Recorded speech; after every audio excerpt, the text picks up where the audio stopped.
Modern canister valve toilets require different but often simpler routine upkeep than older flapper models.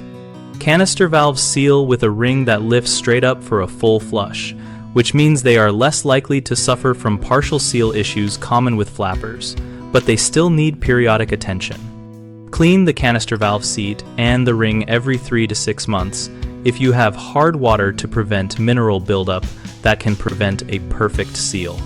When cleaning, shut off the water, flush to empty the bowl, remove only as much of the canister assembly as the manufacturer describes, and wipe the seat and ring using white vinegar or a mild descaler on a soft cloth.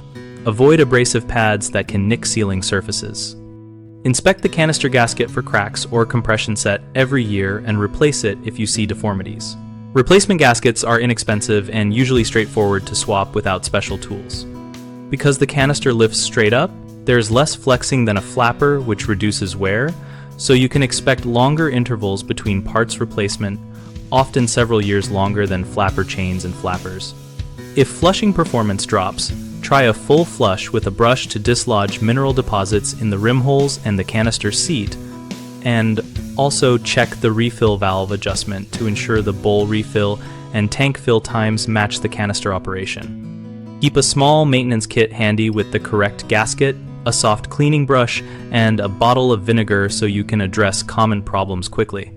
3 common mistakes are assuming no maintenance is needed because the canister looks simpler, using abrasive cleaners that score sealing surfaces, and ignoring refill and overflow adjustments that affect flush strength. If you assume no maintenance, you will allow mineral buildup that eventually prevents a tight seal. So set calendar reminders to inspect and clean every 3 to 6 months. If you use abrasive cleaners, you can damage the gasket and valve seat, so switch to white vinegar or non-abrasive descalers and soft cloths only. If you ignore refill and overflow adjustments, you may have weak or noisy flushes, so adjust the refill valve height and the overflow tube water level to match the manufacturer's specified fill level and perform a test flush after any change. BigHomeProjects.com connects homeowners with local contractors and hosts a discussion community where we share real-world maintenance tips and trade experiences. We help contractors find work by letting them engage with homeowners and showcase their expertise through community answers and project posts.